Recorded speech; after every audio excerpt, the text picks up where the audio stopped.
How many this time in the band? As far as the union are concerned, Blancmange is really 3 members. Independent record promoter Neil Ferris. Agreed to 2 girl singers. Yes. And some strings. Yes, well, you know, if we'd put the strings on, we would do that at our Lime Grove Music Studio, right. the BBC studio. But you can do the track with the band itself, their part of it, in an outside studio. We'll add the strings, because I think we'll have Patty Austin in the show, and that, from America, that will need strings as well. How many strings do you think you'd be able to stretch to if you have Patty Austin? Well, until I see the arrangement for Patty Austin and see how many she uses, but you tell me, first of all, how many do you want? Well, on the single, there were 32, but realistically... 32 strings? Realistically, they're looking, if they could get... Do you know how much that costs? It's a quick adding up. This is where the money goes on television. A musician for television is £65 for 3 hours' work. But because we do the track in advance, that would be £65 plus the use of tapes. That would really add up to nearly £100 a musician. So just work it out. If we had 32 strings, that would be £3,200 for 3 minutes of television, and that's without the fee for the band. So I don't think we're going to have 32 strings. How about 6? 12 o'clock. Michael looks through the latest videos with assistant floor manager Barbara Jones. The programme policy is only to use the very best videos in the top 30. Madness always jump into the charts. I don't always try to get them in the studio because the videos are better than anything I can do.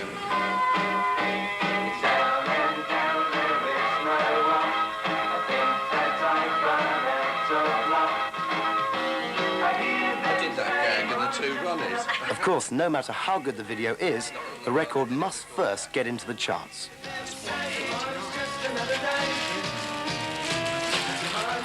In record shops all over the country, mini computer terminals transmit details of every record sale to the Gallup computer in London.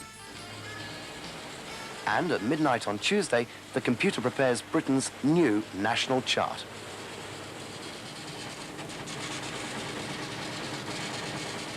"8:30 Tuesday morning. The countdown begins." Hello, Malcolm. It's Top of the Pops. I have Michael Hurl for you. I'll just transfer you. This is the moment when the guesswork ends. The team gather round, checking and double-checking. They have to work fast. They'll be in the studio in just 10 working hours from now. At last, Michael is ready to announce the programme lineup. Right. OK, so we'll go in and tell the fellas. Okay. Just give them the bad news or the good news. Right. Can we hold it a second, please? Kajagoogoo available? They are available. They are available, right. Musical Youth, promo. And that's not going to be shown on breakfast television, is it? No, right. This week, the programme is slightly shorter than usual, and although Patty Austin and James Ingram are on the show, Neil Ferris is unlucky with both Spandau Ballet and Blancmange. It's not all bad news for him, however. Madness? Yes. Right, we've got promo for that. And Thin Lizzy. Even as the final groups are being announced, at a commercial recording studio in Fulham, Kajagoogoo are setting up their equipment.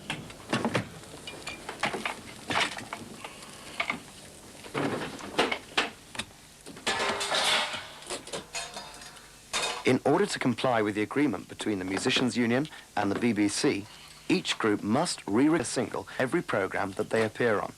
This is called a backing track.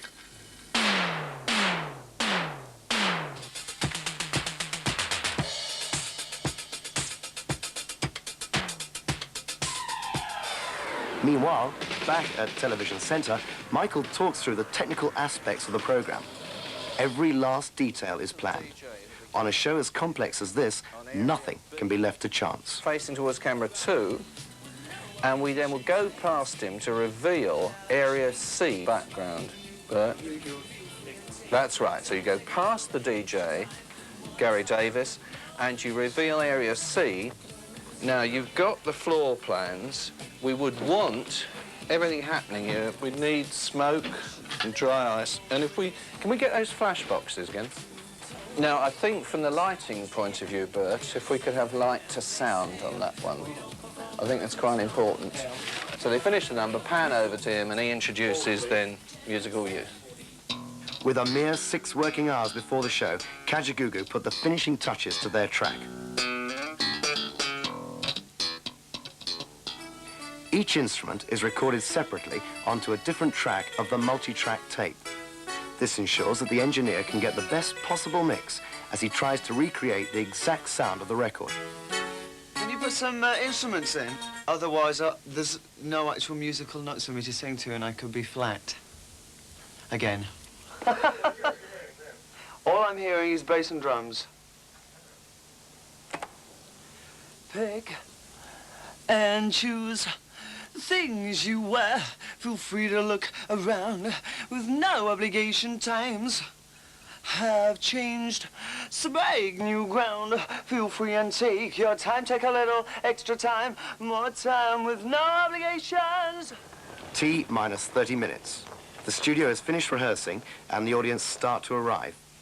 In the dressing rooms, immediately below their feet, Patty Austin is having the finishing touches applied to her makeup. Next door, Michael talks to DJ Gary Davis and someone whose name I can't quite remember, although he does look familiar. If you can give them some applause, you know, okay, lead the applause into them. T minus 20 minutes. Singer James Ingram prepares to go through into the studio. The atmosphere backstage is calm and relaxed, in stark contrast to the electricity that is already being generated in the studio above. It's Mardi Gras, it's New Orleans. T minus 15 minutes. Michael runs through the details of this week's Jonathan King film report. Yeah. You know, it's when it's, you know, just recently. Well, Mardi Gras was actually yesterday. Right. We won't say it was filmed on Sunday, we'll say it was yesterday. And finally, at 7:30 on a Wednesday evening, all the pieces come together. The audience cram into the studio, and another edition of the country's top pop program is underway.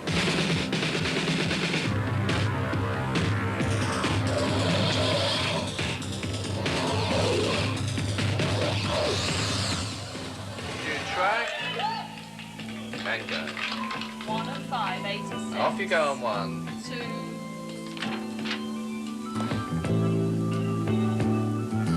Thinking back in time when love was only in my mind, I realize